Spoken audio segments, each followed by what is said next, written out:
of you want to do things right? To keep up with keeping your lives tight. Tight as in being right with the truth of true insight. Who of you want to do things right? Who of you want to truly succeed in attaining all in that which is your need? To be heard by the real answerer of all deeds, the true hero of all whom pleads.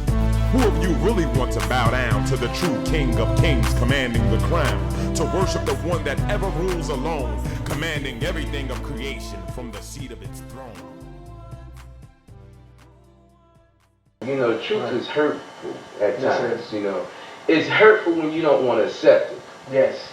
You know what I mean? And we have a lot of people that don't want to accept it. You know, now, we talk about the night of power. You know, how many Muslims can accept that I had a night of power?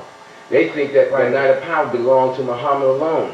You know? They said, you know, and they make a big deal out of it.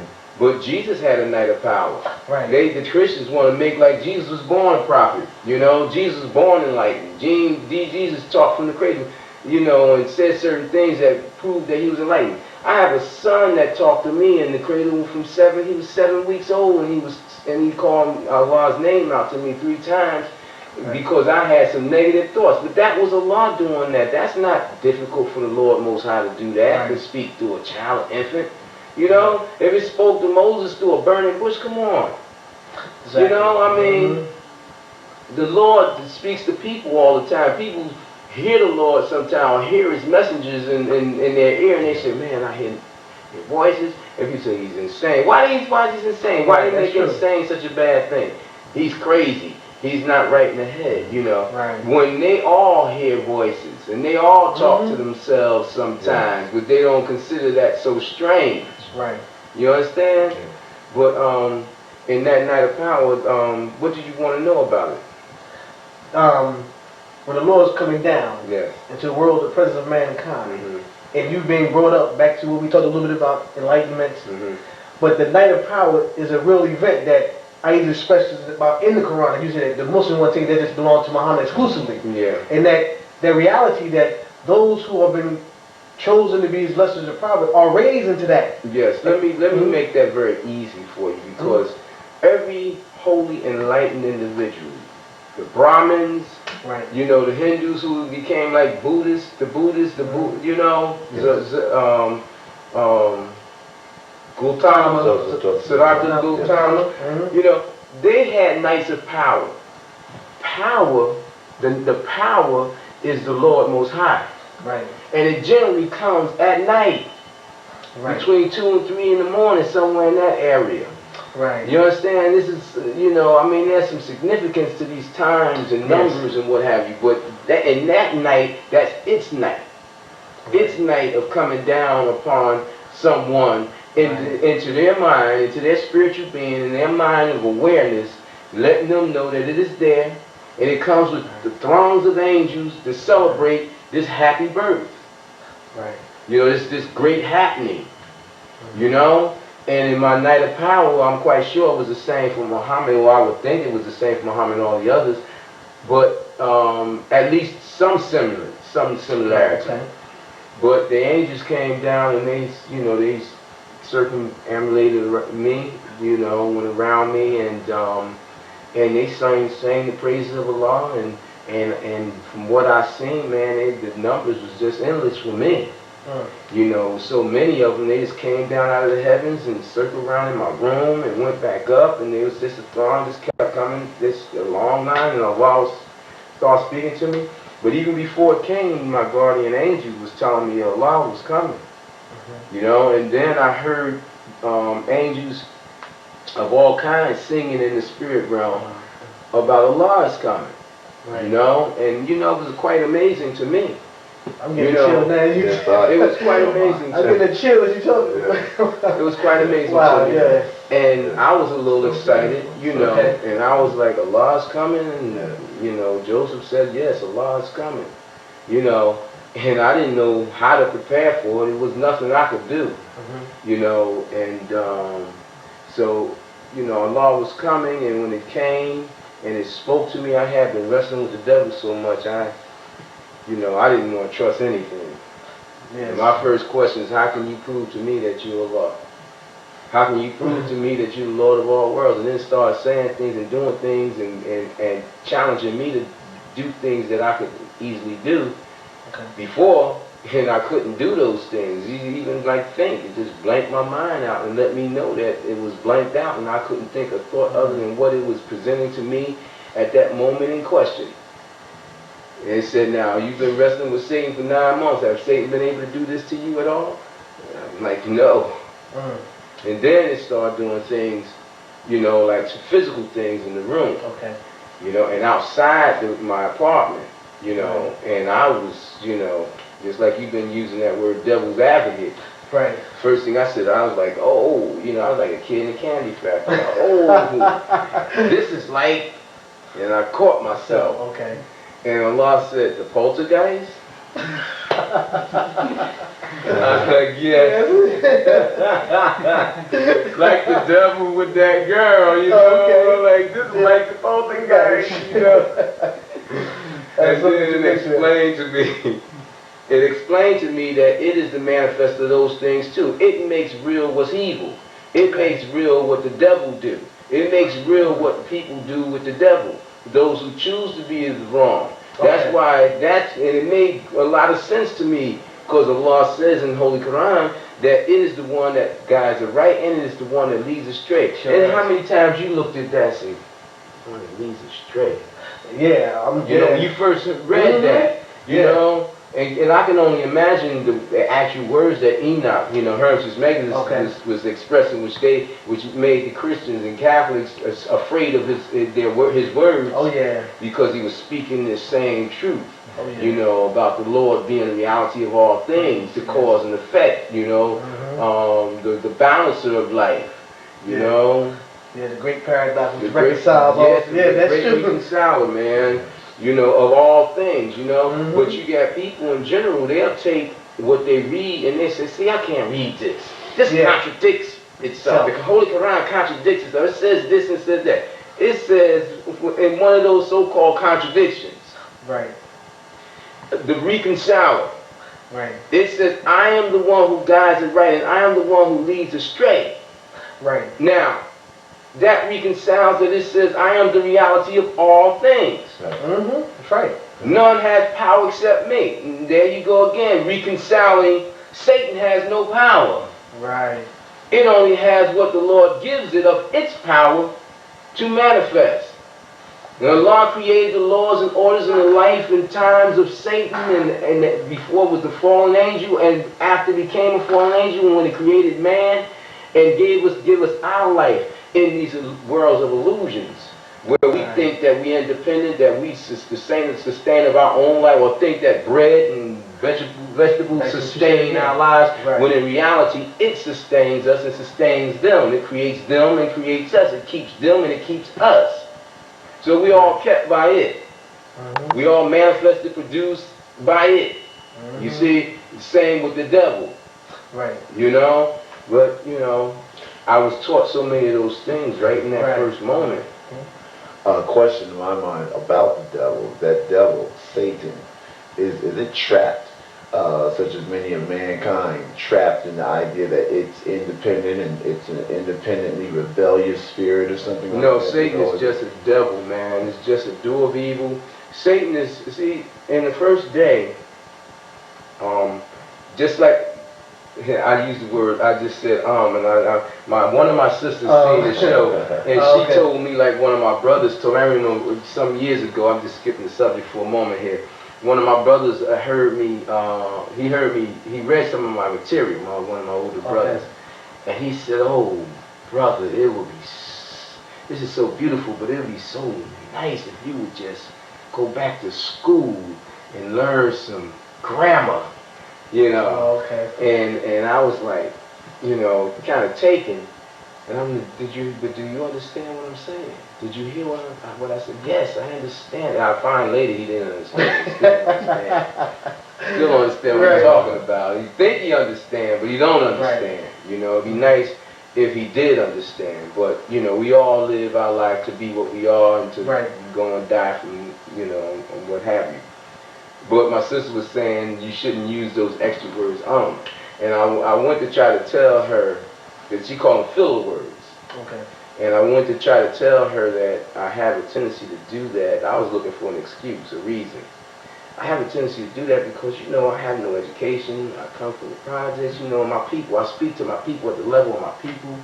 And when I do that, it's like I'm trying to vibrate, and I'm vibrating and putting my words back together because I had so many things in my mind while I'm speaking, and I'm trying not to give off information that'll be too much, that needs too much explanation. Right. So I'm trying to hold myself back, and I get into this but when I go into the I'm looking to my Lord, you know, give me something.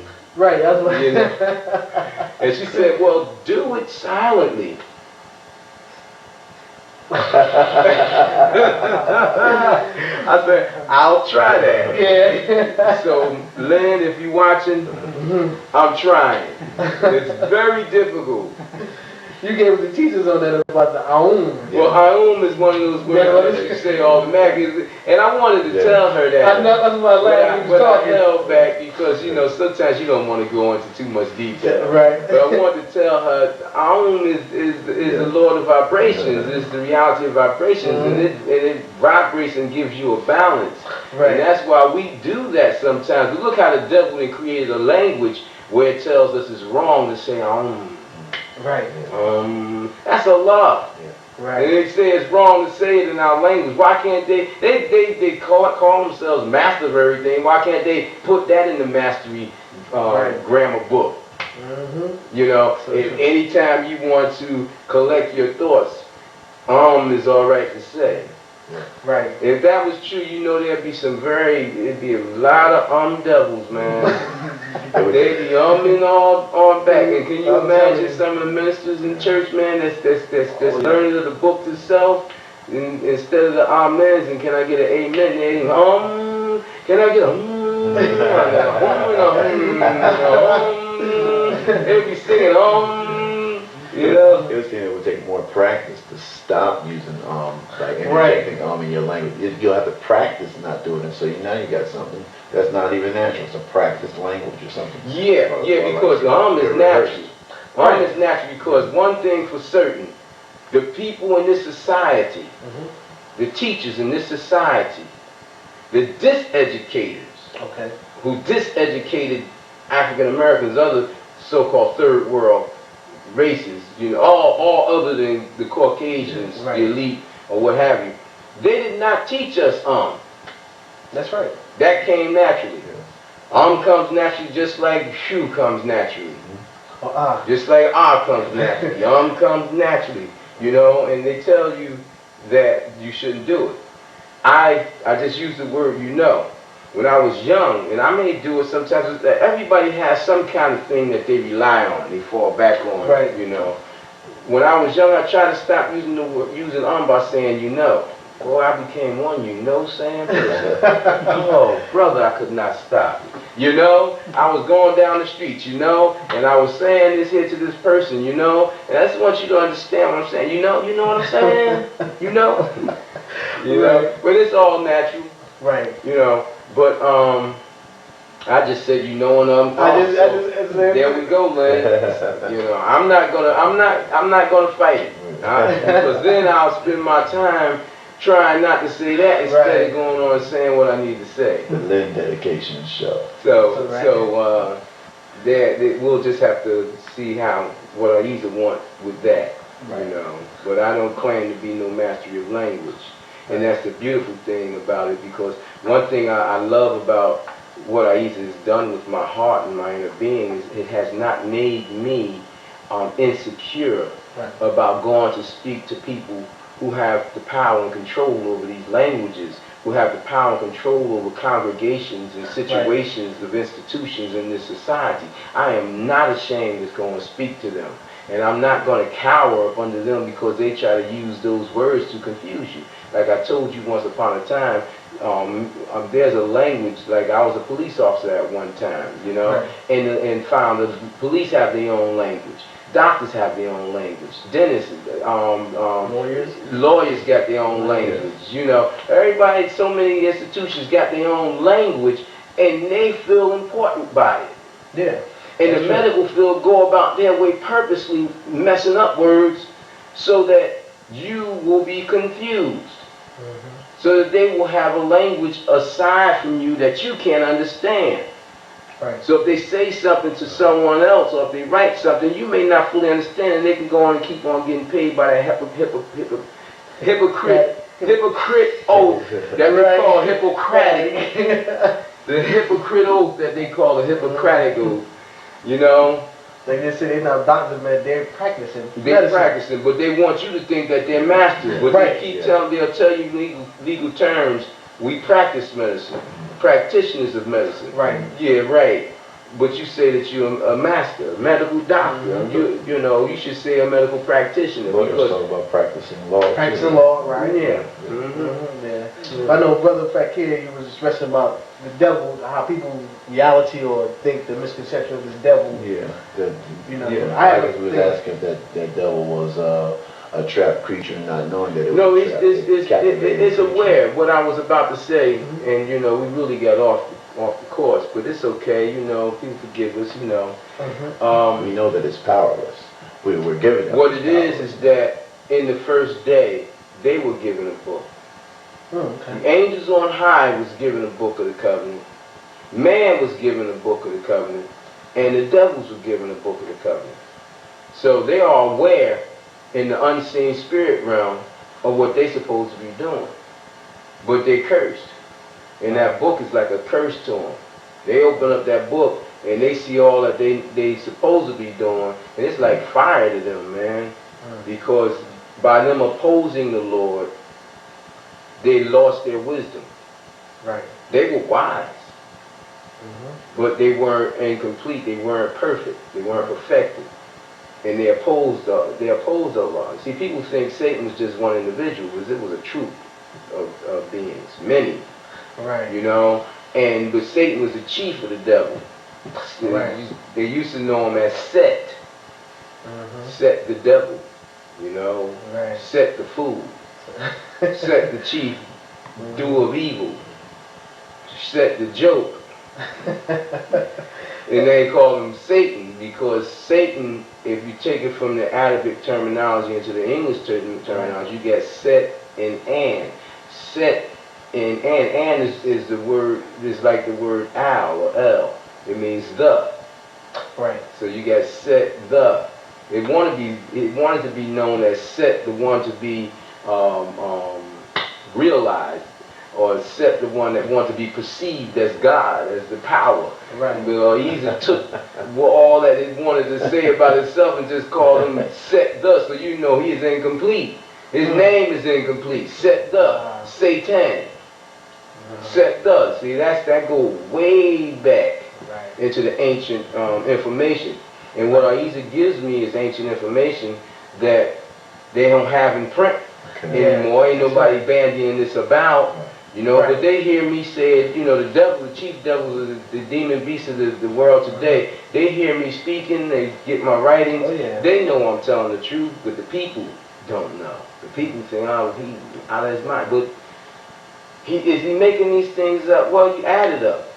If you add it up and you know, 1 and 1 keep on making 2, 2 and 2 keep on making 4, 4 and 4 keep on making, everything mathematically comes together as correct, then you can say, well, if he's making it up, he's a genius. Well, I'm no genius, people. I'm just a messenger. Right. You see, and I've made nothing up. One of the signs of the people that they see when they do investigate something, they see that 1 and 1 and 2 and 2 are adding up. Before they get to 3 and 3, they'll shut the book. Those are the people who are afraid of the truth and have that devil's spirit so deep in them. You know, you got to realize that you got people, common folk, walking around, and they got the spirit of Satan in them so deep. And some of them may not realize it. And when they see something that is about the truth, it hit their heart, and their soul come out as a representative of the truth, and they can't take it because they rejected their soul. They become unfamiliar with their soul, their conscience, and it's like a pain. And they close that book. They'll close the truth all the time, man, or hate you for having the spirit of it. It's like people out here today don't believe that they mention the devil because this thing about the devil, because we live in a time that the Lord speaks about in Revelation, for example, that the devil have a period of time to run rampant. And the falsehood that's out here that is putting forward, and the truth that you're bringing forth from the Lord to combat the falsehood, as Jesus says in the Quran, when truth comes, falsehood got to vanish. And they know this time is short. Many people in the religion, the world of living there don't believe that they're associating the devil with themselves. That's one of the greatest things that you brought forth to us. About the devil within you, not the so much outside, but that one that's in you. Right. Yeah. One of the things like Satan and his troops of dupes of demons, all his troops of masses of devils that was thrown out of heaven and put down, you know, in the lower dimensions. And I'm not talking about in the earth, people. I'm talking about in lower dimensions of the mind and the spirit, and you know, and they were trapped. And they lost that wisdom, and they became the most vile and the most base beings of life, lower than everything. Well, it's the same thing with people who turn away from the Lord Most High. After a while, they lose that ability to vie with wisdom, to work with wisdom, to relate wisdom. They lose that, and when you come to them, what you're saying is opposing to them, because they've lost it and they don't know. Now you think about the ministers and the people of religion, the priests and all whatever title they hold, that have purposely gone against the Lord, and those who have unconsciously, unaware, followed people who in their wrong to go against the Lord. The law stay the same. Just because you unconsciously do it, don't mean you're not going to get affected. That's like me drinking snake poison. And saying, well, I ain't know it's snake poison. Like the brothers and the sisters used to say in the street, what you don't know don't hurt you, that foolish ignorant talk. Oh, yeah. That cyanide, you drink cyanide and don't know it. You won't know it. Because it's going to kill you the same as if you drunk it and knew you was drinking it. Right. You know? So, you know, that's the way it is with the devil. He is aware. They're aware. But some of them have lost the ability to connect with a conscience. That's why they say they lost their soul. Right. You can never lose your soul. Your soul will always be with you. Everything in existence has soul. Right. The soul is with the Lord Most High. And the soul is the medium between whatever exists and the Lord Most High. It's the highest medium. Right. You know, okay, and it's kept in the deepest mystery of the Lord. Therefore, nobody can really grab hold of the soul and say, well, this is it. This is how it's formed. This is how it operates, because it's so far away from each individual in their actual circle of being that they can't relate to it. But everything has soul, and that's what the Lord taught me in the first days. Okay. And it said that if you did not believe in the devil, if it didn't create the devil and give you that to believe in, how could you believe in the Lord Most High? Right. Okay. You see? Yes. And when I say believing, people think their language gets so messed up. Yes. When you say believe in something, they think that you mean worshiping it, trusting in it. You know, no, I believe in the devil's existence. Right. I don't trust in the devil. Right. That's right. I trust that it exists. Right. Better trust the Lord's word, Ahezaah's word, that it exists. You better trust what it manifests to you to see for your own self and to feel and know. But to worship it and to partner with it, to honor it, and to upraise it, no, I don't do any of those things. But I recognize its existence, and the manifestation of its existence, and the things that it manifests to and shows itself through in people and other things. Right. Because it's right to do that. Right. You're on the right course in doing that. But to try to close my eyes, put my head in the ground like an ostrich, man, and act like what's on earth don't exist, that's a foolish move. And you got a lot of people, they so freaked out about the devil, they just don't want to deal with it, you know, they just want to deal with the Lord, you know, and they get into this thing, holier than thou thing. That's so true. They're getting half the information. How you going to exist on half? What kind of balance you going to have half? I don't want to be a half a man. I want to be a whole man. I don't want to be half a mind. I want to be a whole mind. I don't want to be halfly guided. You know, I don't want to be halfly fed. Right. You know, I want to be fully fed. Exactly. You know, I want to be whole of holiness. Yes, I think about what Ahezaah says in the Quran, but then touch on that about the part that they don't like. That part of the book, they They put behind their back. Mm-hmm. The real. And you touched on something else about the same time about Joseph. Now, for those who are not familiar again, that you talk about guardian angels, and Joseph being one of your guardian angels. My guardian, the guardian angel. Now, to those who are not aware, that you taught us that Joseph was the prophet Joseph. Yes. You know, and the one thing that you expressed to us about the prophet, when they pass on from this life, they go back into the higher realm. They become a part of the angelic. Yeah, what it is that they become closer to the real, more near to the real, and they become more enwrapped in what they are of the higher self than of the lower self. See, we are part man, part angel, and part animal, part beast in this world. Okay? And man means mind. Yes. And man always meant mind. Man is a part of men, mental. And if you understand anything about mentality or the mental, you'll see everything that got men in it, you'll see it has something to do with man. Right. You know? And so where we were at is I kind of lost train of my thought here because I'm thinking about something else. Okay. But so rephrase that question. You explained about Joseph when they... Okay. All right. You know, but it's this restless tussle that we had for those hours before we started. I know that. I know. I'm like, you should have put a camera in front of me back then, and that would have been the show. Oh yeah. You know? Around where the message prophets go. You know, but the thing about it is that we are minds trapped in physical bodies. Right. We have 7 bodies of being: the physical, the emotional, the mental, the spiritual, the astral, the etheric, the ethereal. You understand? And the ethereal is closest to the soul. Right. You see? But now, and it's part of the embodiment of the soul, but that soul is so high up in that, you know, that here again is nothing to really discuss. But when we pass on, we become free from this lower body, this earth body. See, when Allah described how we was made, you know, it created us of clay and this and that, it was only talking about our bodies. Exactly. Our physical bodies, we have created the clay of the earth. All about our physical body is of this earth. When the seed was put into your mother, that seed came from the nourishment of earth itself. It was liquefied in your father. Right. And your father passed that liquefied essence of earth off into your mother's womb or mother's body. And then it went through the process of germinating and becoming more physical. Okay. So that's why people want to say we were fish before. We came out of the water. That's where they get that idea about. Okay. You know, we came out of the water and then we became, you know, animals of the land and this, that, and the other. But in actuality, you know, then your mother ate the earth, vegetation, bread, and so forth and so on, and fed you. And in that food, you gained the clothing of the body, the flesh. But that mind was without body. Right.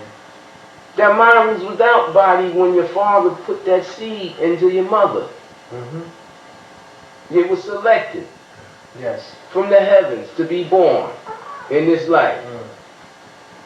You see? So now, as the mind was being clothed, it was being clothed with the spirit that came through your mother and father. It was clothed with the emotions that came through. And while your mother carried you, that's why, you know, so many things is put on to a child, but the mother plays such an important part in nurturing that child as it's dressing it up in that flesh, clothing it in that flesh. And then when that child is born, here it is, a man or a woman, a female or male, and people think that's the whole of it. But that's not the whole of it, because it's that mind. When you pass on, you lose all that you've gained of this earth, and you go back and you become near to what you were.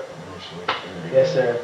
Oh, wow. The time is always short as we get engrossed in good conversation from the local side. We want to thank you for tuning to this program at A.H.A.D moment. If you want to reach us, You can reach us by correspondence at A.H.A.D Incorporated, Post Office Box 8795, Newark, New Jersey 07103. That's A.H.A.D Incorporated, Post Office Box 8795, Newark, New Jersey. To keep up with keeping your lives tight. Tight as in being right with the truth of true insight. Who of you want to do things right? Who of you want to truly succeed?